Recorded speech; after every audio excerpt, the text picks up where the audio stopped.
नमस्कार मंडळी, श्री स्वामी समर्थ. मकर संक्रांतीच्या दिवशी काय करावे व काय करू नये याची संपूर्ण माहिती जाणून घ्या. आठवण सूर्याची, साठवण स्नेहाची, कणभर तीळ मनभर प्रेम, गुळाचा गोडवा स्नेह वाढवा, तिळगुळ घ्या गोड गोड बोला. मकर संक्रांतीच्या हार्दिक शुभेच्छा. मकर संक्रांत हा सौभाग्यवती स्त्रियांसाठी खूप खास सण मानला जातो, कारण प्रत्येक स्त्रियांना छानसं तयार व्हायला खूप आवडतं. त्यामुळे मकर संक्रांतीचा सण दिवस स्त्रियांसाठी खूप मोठा आहे. आज मी तुम्हाला मकर संक्रांत कशावर आली आहे व सौभाग्यवती स्त्रियांनी या दिवशी कोणत्या रंगाची साडी नेसावी, त्याचबरोबर कोणत्या रंगाची साडी चुकूनही नेसू नये, शिवाय संक्रांतीसाठी कोणते शुभ रंग आहेत, बांगड्या भरताना कोणत्या रंगाच्या बांगड्या अजिबात घालायच्या नाहीयेत, कोणत्या प्रकारच्या बांगड्या घालाव्या, बोरनहाण किंक्रांत म्हणजे काय, अशी बरीच माहिती मी तुम्हाला आजच्या या व्हिडिओमध्ये देणार आहे. त्याआधी चॅनलवरती नवीन असाल तर आपल्या या चॅनलला सबस्क्राईब करा व बेल आयकॉन ऑन करा. मकर संक्रांत 2026 ही 14 जानेवारीला बुधवारी आहे. पौष महिन्यात जेव्हा सूर्य मकर राशीत प्रवेश करतो आणि या दिवसापासून सूर्याचं उत्तरायण सुरू होतं, म्हणजे हा सूर्य पूर्वेलाच उगवतो पण उत्तरेकडे थोडासा झुकलेला असतो. आणि या संक्रांतीपासून वातावरणातील थंडी हळूहळू कमी होत जाते आणि संक्रांतीपासून दिवस हा हळूहळू मोठा होत जातो. मकर संक्रांतीला स्नान, दान, धर्म, देवाचे दर्शन, तप याला विशेष असं महत्त्व आहे. या दिवशी पवित्र नद्यांमध्ये स्नान करणं खूपच पुण्यकारक मानलं जातं. संक्रांत जवळ आली की प्रत्येकाची चर्चा असते की यंदा संक्रांत कशावर आली आहे. चला तर मग पाहूया यंदा मकर संक्रांतीचा जो पुण्यकाळ आहे, बुधवार 14 जानेवारी 2026 ला दुपारी ठीक 3:06 सूर्य हा मकर राशीत प्रवेश करणार आहे. तर संक्रांतीचा पुण्यकाळ हा 3:06 ते सूर्यास्तापर्यंत आहे, म्हणजे 6:20 असणार आहे. आणि हा 3:06 ते 6:20 पुण्यकाळ मानला जातो. आणि या कालावधीमध्ये तुम्ही दान, धर्म, कर्म करू शकता.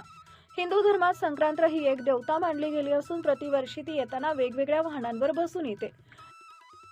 यावर्षी मकर संक्रांत वाघावर बसून येईल, म्हणजे मकर संक्रांतीचं वाहन वाघ आणि उपवाहन घोडा असेल.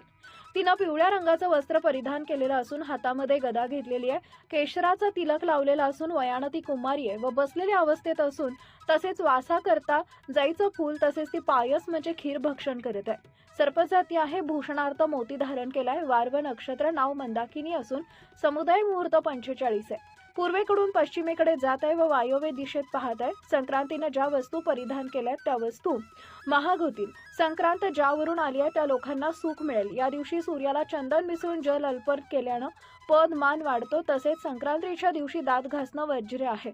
तामसिक भोजन करणं, अभद्र बोलणं, झाडं तोडणं, कोणत्याही प्रकारची नशा करणं वर्ज्य आहे. तसेच या दिवशी मोठ्यांचा अपमान होईल असं कार्य आपल्याला चुकून देखील करायचं नाही. आणि या दिवशी आपल्या घरामध्ये चुकून देखील मांसाहार बनवायचा नाहीये. आता बघा, संक्रांतीला स्त्रियांना प्रश्न पडलेला असतो की या दिवशी कोणत्या रंगाची साडी नेसावी किंवा कोणत्या रंगाची नेसू नये. तर आपल्या धर्मामध्ये प्रत्येक रंगाचं एक वेगळं आणि अनन्यसाधारण असं महत्त्व आहे, कारण प्रत्येक रंग तुम्हाला एक वेगळी ऊर्जा प्रदान करतो. काही रंग हे सकारात्मक शुभदायी लहरी प्रदान करतात, तर काही रंग अशुभ मानले जातात, नकारात्मकतेचं प्रतीक मानले जातात. पण आपल्या हिंदू धर्मात काही 4 ते 5 रंग आहेत, ते खूप शुभ मानले आहेत. प्रत्येक कार्यासाठी किंवा देवकार्यासाठी हे रंग वापरले जातात. त्यामध्ये पहिला रंग आहे तो म्हणजे हिरवा. हा सौभाग्याचा प्रतीक मानला जातो, कारण बघा, नवरी लग्नामध्ये हिरव्या रंगाचा चुडा भरते किंवा महिला लग्न झाल्यावर हिरव्या रंगाच्या बांगड्या हातात घालतात, कारण त्यामुळे त्यांच्या पतीचं आयुष्य वाढतं असं धर्मशास्त्र सांगतं. त्याचबरोबर शास्त्रात हिरव्या रंगाला खूप महत्त्व आहे. आपल्या देवीची ओटी भरताना हिरव्या रंगाचा ब्लाउज पीस किंवा हिरव्या रंगाची साडी घेतो, त्यावरून हिरवा रंग हा देवीला किती प्रिय आहे तर ते आपल्याला समजतं. त्यामुळे शक्य जर झालं तर तुम्ही किंवा तुमच्याकडे असेल तर हिरव्या रंगाची साडी ही अवश्य नेसा. पण हिरव्या रंगाची साडी नसेल तर आपल्या हिंदू धर्मामध्ये लाल रंग हा सुद्धा खूप शुभ मानला जातो. तुम्हाला रोज देवीची पूजा करताना किंवा कोणतीही पूजा मांडताना आपण पाटावरती लाल रंगाचं वस्त्र टाकतो, कारण लाल रंग हा सर्व देवांना त्याचबरोबर माता लक्ष्मीला सुद्धा अत्यंत प्रिय आहे. हा रंग सौभाग्याचा आणि नवीन जीवनाचं प्रतीक मानला जातो. त्याचबरोबर आपल्या सौभाग्यातील एक सर्वात महत्त्वाची गोष्ट म्हणजे कुंकू. हे सुद्धा लाल रंगाचं असतं, कारण की सौभाग्यातील सगळ्यात महत्त्वाची गोष्ट म्हणजे हळदी कुंकू. त्यामधील कुंकवाचा रंग हा लाल असतो, त्यामुळे लाल रंगाचं महत्त्व हे खूप जास्त आहे. त्यामुळे जर शक्य असेल तर तुम्ही मकर संक्रांतीला लाल रंगाची साडीही नेसू शकता. पुढचा रंग आहे केशरी. केशरी रंगाची साडी सुद्धा नेसू शकता. हा केशरी रंग त्याग, ज्ञान, शुद्धता आणि सेवेचं प्रतीक आहे. छत्रपती शिवाजी महाराजांच्या सेनेचा ध्वज, श्रीकृष्ण आणि अर्जुन यांच्या रथाचे ध्वज केशरी रंगाचे होते, कारण की केशरी रंग हा शौर्य, बलिदान आणि वीरतेचं प्रतीक मानला जातो. तसेच केशरी रंग हा देवी शक्तीचं प्रतिनिधित्व करतो. या रंगातून एक सकारात्मक ऊर्जा प्रवाहित होते, त्यामुळे तुम्ही केशरी रंगाची साडी जरी घेतली तरी सुद्धा एक नवीन प्रकारची ऊर्जा मिळते. त्यानंतर सर्वात स्त्री वर्गाचा आवडता रंग म्हणजे गुलाबी रंग. गुलाबी रंग हा प्रत्येक स्त्रीला खूप आवडत असतो. गुलाबी रंग हा प्रेमाचा रंग मानला जातो. हा रंग आनंदाचा प्रतीक मानला जातो. गुलाबी रंग हा नेहमी स्त्रियांना आकर्षित करत असतो. स्त्रियांजवळ काहीही असो तरी देखील त्यांना गुलाबी रंग हा आवडतोच. गुलाबी रंगाचे कपडे परिधान केल्यामुळं आपलं मन देखील खूप प्रसन्न होतं. एक वेगळीच एनर्जी आपल्याला मिळत असते. गुलाबी रंगामुळे सुख समाधान येतं, मन सुद्धा शांत राहतं. त्यामुळे गुलाबी रंगाचं वेगळंच असं काही महत्त्व आहे. त्यामुळे तुम्हाला संक्रांतीला गुलाबी रंगाची साडी तुम्ही अवश्य नेसू शकता. हे झाले शुभ रंग. संक्रांती दिवशी अशा रंगाचे कपडे परिधान केल्यामुळे हे रंग बाहेरची उष्णता शोषून घेतात आणि आपलं शरीर उबदार ठेवतात. थंडीपासून आपलं संरक्षण व्हावं म्हणून गडद रंगाचे कपडे या दिवशी घातले जातात. त्याचबरोबर तुम्ही चिंतामणी कलर, पोपटी कलर, राणी कलर, क्रीम कलर अशा रंगाच्या साड्या सुद्धा नेसू शकता. तसेच या दिवशी काळ्या रंगाची साडी आवर्जून घातली जाते. या सर्व रंगांच्या साड्या तुम्ही या दिवशी नेसू शकता. फक्त पिवळ्या रंगाची साडी नेसायची नाहीये, कारण संक्रांती देवीनं ज्या रंगाचं वस्त्र परिधान केलेलं असतं त्या रंगाची साडी किंवा वस्त्र या दिवशी परिधान करू नये असं सांगितलं जातं. म्हणजेच ही पद्धत पूर्वीपासून चालत आलेली आहे. यावर्षी म्हणजे 2026ला यंदा संक्रांत पिवळ्या रंगावर आहे. यामुळे यावर्षी संक्रांतीला पिवळ्या रंगाची साडी आपण चुकून सुद्धा नेसायची नाहीये. त्यानंतर बांगड्यांबद्दल सांगायचं झालं तर संक्रांतीला प्रत्येक स्त्रिया बांगड्या भरत असतात. 16 शृंगार यामध्ये बांगड्यांचा समावेश असतो. त्यामुळे आपल्याला हिंदू धर्मात बांगड्यांना सुद्धा खूप महत्त्व आहे. संक्रांतीला सर्व स्त्रिया छान छान काठापदराच्या साड्या घालतात, ओसायला जातात, हळदी कुंकू करतात, तिळगुळ देतात आणि त्यामुळे आपल्या हातामध्ये 2-2 तरी काचेच्या बांगड्या असायलाच पाहिजे. तुम्ही हिरव्या रंगाच्या बांगड्या घालण्याचा प्रयत्न करा, कारण हिरवा रंग हा शुभ आणि सौभाग्याचं प्रतीक मानला जातो आणि असं म्हणतात की हिरव्या रंगाच्या बांगड्या घातल्यामुळे आपल्या सौभाग्यामध्ये वाढ होते, म्हणजेच आपल्या पतीचं आयुष्य वाढतं असं धर्मशास्त्र सांगतं. त्यामुळे शक्यतो तुम्ही काचेच्या आणि हिरव्या रंगाच्या बांगड्या घाला. बांगड्या घालताना एका हातामध्ये 6 आणि दुसऱ्या हातामध्ये 7 अशा प्रकारच्या बांगड्या घालायच्या. बांगड्या घालण्याचे नियम देखील आहेत. आपण कासारकडे गेलो असता तो आपल्याला अशाच प्रकारचे बांगड्या भरतो, म्हणजे एका हातामध्ये एक बांगडी जास्त घालायची. मग बांगड्या तुम्ही कितीही घालू शकता. यावर्षी आपण मकर संक्रांतीला बांगड्या घालू तेव्हा पिवळ्या रंगाच्या बांगड्या आपल्याला घालायच्या नाहीयेत. मकर संक्रांतीला बांगड्या घालत असताना हिरव्या काचेच्या बांगड्यासोबत लाखेची एक बांगडी का होईना तुम्ही नक्की घाला. तसेच हिरव्या काचेच्या बांगड्या घालण्याचा अनन्यसाधारण असं महत्त्व आहे. तुम्ही सोन्याच्या कितीही बांगड्या घातल्या तरी देखील काचेच्या हिरव्या रंगाच्या बांगड्या ह्या आवर्जून घाला. बांगड्या घालत असताना मेटलच्या बांगड्या किंवा प्लास्टिकच्या बांगड्या चुकून देखील घालू नका. पिचक्या बांगड्या हातामध्ये ठेवू नका, त्यामुळे आपल्या घरामध्ये दारिद्र्य येतं. त्यासाठी पिचक्या बांगड्या असतील तर लगेचच हातामधून दूर करा. आता सगळ्यांना पडलेला महत्त्वाचा प्रश्न तो म्हणजे पिवळ्या रंगावरती संक्रांत आली आहे, तर या कारणानं आपण हळदी कुंकू लावावं का, हळदी लावावी का? तर ही हळदी पिवळ्या रंगाची असते, ती देखील आपण हळदी लावू शकतो, कारण की देवीनं केशराचा टिळा लावलेला आहे. त्यासाठी केशराचा जो टिळा आहे तर तो आपल्याला या दिवशी लावायचा नाहीये आणि आपण पिवळ्या रंगाची हळद वापरली तरी काही हरकत नाहीये. फक्त वस्त्रांसाठीच आपल्याला पिवळा रंग जो आहे तो वज्र करायचा आहे. सणासुदीला आपण दागिने घालत असतो, कारण की दागिन्यांशिवाय आपला कोणता शृंगार हा कंप्लीट होत नाही. सोन्याचे दागिने देखील पिवळ्या रंगाचे असतात. तर मकर संक्रांतीला सोन्याचे दागिने घालावे का असा प्रश्न देखील बरेच जण विचारतात. तर दागिने तुम्ही घालू शकता, कारण फक्त आपल्याला वस्त्राचा जो रंग आहे तो पिवळा आपल्याला वज्र करायचा आहे. सोन्याचे दागिने, हळद तुम्ही वापरू शकता. यावर्षी मकर संक्रांतीला संक्रांती देवीनं मोती धारण केलेला आहे, यासाठी तुम्ही मोतीचे दागिने जे आहेत ते दागिने तुम्ही वापरायचे नाहीयेत. या व्यतिरिक्त तुम्ही सोन्याचे दागिने वापरू शकता. तसेच यावर्षी संक्रांती देवीला वासाकरता जाईचं फूल घेतलेलं आहे, त्यासाठी आपल्याला जाईच्या फुलांचा गजरा हा अजिबात घालायचा नाहीये. या व्यतिरिक्त तुम्ही गुलाब, शेवंती, मोगरा, अबोली अशा फुलांचा गजरा घातला तर काही हरकत नाही. फक्त आपल्याला जाईच्या फुलांचा गजरा हा वज्र करायचा आहे. यावर्षी मकर संक्रांती देवीनं पायस भक्षण करत आहे, म्हणजे पाघा पायस म्हणजे खीर. तर या दिवशी खीर आपल्याला चुकून देखील खायची नाहीये. तुम्ही कोणतीही खीर या दिवशी खाऊ नका, कारण की देवी जे करत आहे ते आपण करू नये असं सांगितलं जातं. त्यासाठी ती पायस भक्षण करत आहे, म्हणजे खीर खात आहे. यासाठी या दिवशी आपल्याला खीर घरामध्ये बनवायची नाही आणि खायची देखील नाहीये. मकर संक्रांतीच्या दिवशी दान करण्याला अनन्यसाधारण असं महत्त्व आहे.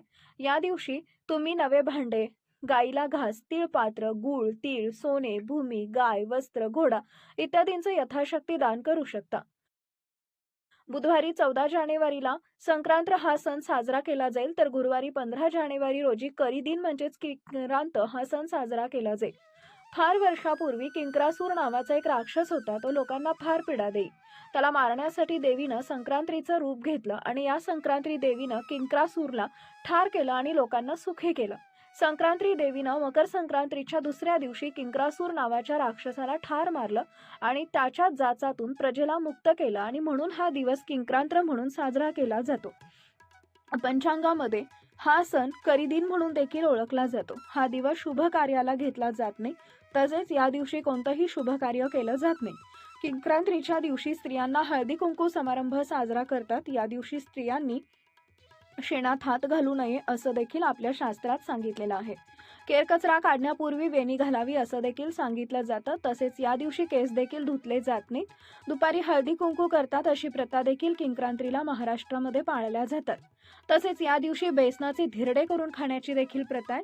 किंक्रांतीच्या दिवशी चांगल्या कामाची सुरुवात करू नये, लांबचा प्रवास करू नये. का देवाची पूजा करू नये का? तर बघा, या दिवशी देवाची पूजा करून गोडाचा किंवा गुळाचा नैवेद्य अर्पण करावा. घरामध्ये वादविवाद करू नये, मन शांत ठेवावे, शांत चित्त ठेवून सर्वांशी आदरानं वागावं. कुलदेवता कुलदेवीला सर्व देवांचं पूजन तसेच नामस्मरण करावे, नामजप करावा. ही सर्व कामं किंक्रांतच्या दिवशी आवर्जून करावीत किंवा काही कामं ही वज्र करावीत. या दिवशी लांबचा प्रवास करू नये, तसेच या दिवशी शुभ कार्य देखील करू नये. मकर संक्रांतीपासून ते रथसप्तमीपर्यंत हळदी कुंकू साजरे केले जातात. घरात बाळ जन्माला आल्यानंतर येणाऱ्या पहिल्या संक्रांतीचं खूप महत्त्व असतं आणि या दिवशी लहान मुलांना बोरनहाण घातलं जातं. परंपरेनुसार ज्या पद्धतीनं नवविवाहितेला हलव्याचे दागिने घालून सजवतात, त्याचप्रमाणे लहान मुलांना सुद्धा काळे कपडे घालून हलव्याचे दागिने घातले जातात. लहान मुलांचा कौतुक सोहळा हा असतो. बाळाचा जन्म झाल्यानंतर पहिल्या संक्रांतीला बोरनहाण घातलं जातं. या शिशु संस्काराची व्याख्या म्हणजे लहान मुलांना उत्तम आरोग्य लाभावे म्हणून बोरनहाण घालण्याची पारंपरिक पद्धत आहे.